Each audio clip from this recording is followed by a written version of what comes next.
Jokowi menyodorkan nama Mas Kaisang untuk Pilkada Jakarta. Nah, untuk PDIP ada mendengar soal itu atau mungkin sama tidak mendengar juga? Kami mendengar dari pers, kami mendengar dari tokoh-tokoh partai adanya upaya untuk melakukan suatu replikasi atas apa yang terjadi dalam pemilu presiden 2024. Tetapi partai ini dibangun dengan suatu konsepsi ketahanan yang menyatu dengan rakyat karena aspek ideologi, kepemimpinan, kelembagaan, dan kebetulan disertasi saya juga berkaitan dengan hal tersebut. Pak, soal khawatiran Pak Jokowi akan cawe-cawe di Pilkada Jakarta gimana Pak? Siapa yang khawatir? Kalau seandainya Pak Jokowi akan Jadi proses cawe-cawe kan sudah diikuti lama. Proses cawe-cawe di dalam Pilpres, dan itu yang menyampaikan Pak Jokowi sendiri. Jadi yang dilakukan Pak Jokowi ini luar biasa dan ini harus dimulai. Karena kalau tidak, kita penggantian presiden penuh drama semua. Pak Soekarno dihabisin oleh Soeharto dengan tangan Amerika yang begitu menyakitkan sampai meninggalnya pun disengsarakan. Ya, Soeharto sendiri diruntuhkan oleh anak-anak muda kita karena otoriter dan 32 tahun hidup dengan lingkungan yang korup, ya. Terus habis itu masa transisi, Pak Habibie sendiri pun dijegal oleh Golkar sebenarnya.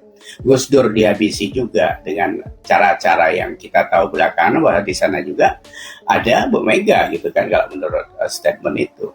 Bu Mega mutungan berantem sama Pak SBY. SBY kemarin agak sedikit mulus digantiin Pak Jokowi, itu pun agak sedikit lama serang-serangan itu terus dilakukan. Nah, Pak Jokowi ini kan sudah memulai membuat sebuah penggantian yang begitu mulus.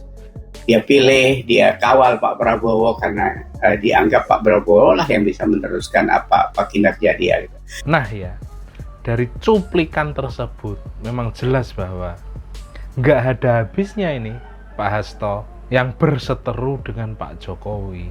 Pilpres tadi juga begitu. Lah sekarang pilkada juga lagi dan lagi dituding cawe-cawe.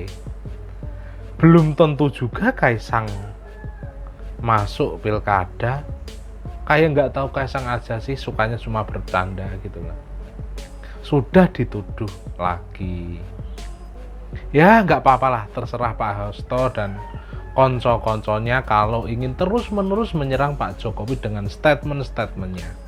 Dan ini pelajaran berharga dari pengamat politik yang membongkar sepak terjang Bu Megawati yang merupakan ketua umum dari PDI Perjuangan.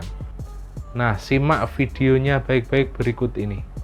Perkembangan perpolitikan menjelang pilkada ini, kita berharap kemarin memanasnya saat Pilpres, memuncaknya hasil dari Pilpres yang mengecewakan khususnya PDIP, itu harusnya sudah berhenti gitu, ternyata tidak. Jadi ini kemarin saya dengar Bu Mega nulis di Kompas tentang etika dan sebagainya. Sebelumnya Hasto ribut dengan KPK. Ini yang difokus akhirnya kan PDIP perang terus dengan Pak Jokowi. Sebenarnya ini sama-sama tidak baiknya gitu menurut saya, karena tidak ada yang diuntungkan gitu. Kalau Pak Jokowi ya dia fine-fine saja karena dia nggak pernah menjawab ya kan, dari dulu dia apa-apain juga seperti itu. Nah, kalau PDIP menyerang terus, ini efeknya blunder ke PDIP, percayalah. Karena posisi 16% itu real, bahwa itulah posisi PDIP di mata masyarakat. Kalau nanti pilkada kalian terus-teruskan lagi seperti ini yang 2-3 bulan lagi ini akan memperparah kondisi kalian sendiri gitu. Tapi ya dicoba saja kalau memang mau tahu hasil akhirnya nanti gitu kan. Karena masyarakat Indonesia ini sekarang sudah pinter-pinter, tidak bisa diplokotoi ini itu dan sebagainya gitu. Nah, apalagi kemarin Litbang Kompas juga merilis bahwa Pak Jokowi ketenarannya di masyarakat, kepuasannya masyarakat terhadap pemerintahan Jokowi naik ke 89,4%. Ini presiden yang 3 bulan lagi mau turun, itu bisa tenar seperti itu. Itu kan harus menjadi contoh buat kita semua, bukan jadi marah gitu kan. Apa yang salah gitu? Kalau proses-proses perpolitikan ya tidak semua kalian juga di partai-partai itu benar-benar amat gitu kan. emang partai ini bisa menutupin kebusukannya? Ya tidak bisa, karena masyarakat ini mencium bau bangkai kalian itu sudah lama sebenarnya. Tapi ya sudahlah, ya, karena memang kondisi Indonesia seperti itu, instansi-instansi juga seperti itu. DPR kemarin katanya ada 1.000 orang menurut PPATK main judi online.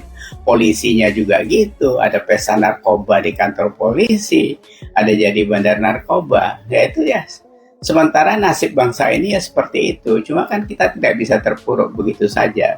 Jadi anak-anak muda ini harus bangkit, karena contoh-contoh tidak baik ini harus dihentikan. Ya kalau tidak secara alamiah ya nanti harus ada sistem atau apapun yang bisa menghentikan itu. Nah, ribut kan terus diserang Pak Jokowi ini soal keluarga dan sebagainya. Itu yang ditakuti ikut cawe-cawe di pilkada lagi. Saya pikir kita harus sadar sesadar-sadarnya ya. Kalau menurut saya, cawe-cawe itu diperlukan pada saat penggantian apapun yang menyangkut dengan pemimpin daerah atau pemimpin Indonesia. Jadi yang dilakukan Pak Jokowi ini luar biasa dan ini harus dimulai. Karena kalau tidak, kita penggantian presiden penuh drama semua. Pak Soekarno dihabisin oleh Soeharto dengan tangan Amerika yang begitu menyakitkan sampai meninggalnya pun disengsarakan. Ya, Soeharto sendiri diruntuhkan oleh anak-anak muda kita karena otoriter dan 32 tahun hidup dengan lingkungan yang korup ya. Terus habis itu masa transisi, Pak Habibie sendiri pun dijegal oleh Golkar sebenarnya. Gus Dur dihabisi juga dengan cara-cara yang kita tahu belakangan bahwa di sana juga ada Bu Mega gitu kan kalau menurut statement itu. Bu Mega mutungan berantem sama Pak SBY. SBY kemarin agak sedikit mulus digantiin Pak Jokowi, itu pun agak sedikit lama serang-serangan itu terus dilakukan. Nah, Pak Jokowi ini kan sudah memulai membuat sebuah penggantian yang begitu mulus. Dia pilih, dia kawal Pak Prabowo karena dianggap Pak Prabowo lah yang bisa meneruskan apa kinerja dia. Gitu. Kalau kinerjanya bagus, kenapa nggak diteruskan? Jadi nanti Pak Prabowo saya pikir ya begitu. Mungkin dia harus siapkan siapa nanti, apakah Gibran atau siapa saja yang dianggap bisa meneruskan pekerjaan baiknya gitu. Tapi kalau presidennya pekerjaannya nggak baik, ya dia pasti tidak bisa diterima masyarakat lagi kan gitu. Jadi Jokowi ini kan contoh, 89,4% sampai detik ini itu adalah contoh pemimpin yang diterima Indonesia, diterima masyarakat Indonesia.